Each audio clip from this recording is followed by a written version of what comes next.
Praise the Lord. Jesus morning. మీరంతా బాగున్నారా? ప్రభు సన్నిధిలో ఆయన కృపలో వర్ధిల్లుచున్నారా? దేవుని సన్నిధి మీ తోడుగా ఉన్నదా? Praise the Lord. అవును, దేవుని సన్నిధి మనతో ఉంది. దేవునిని ఆనుకున్న ప్రతి ప్రజలు క్షేమముగా ఉంటారు. దేవునికి నిండు స్తోత్రాలు.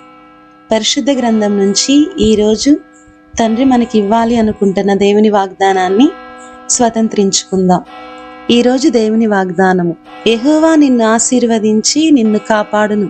సంఖ్యాకాండము 6వ అధ్యాయము 24వ వచనము. గాడ్ మనల్ని ఆశీర్వదించాలి అనుకుంటున్నారు. మనం అందుకు తగినట్లుగా జీవించి ఆయన ఆశీర్వాదాలు పొందుదుము గాక. God bless you all.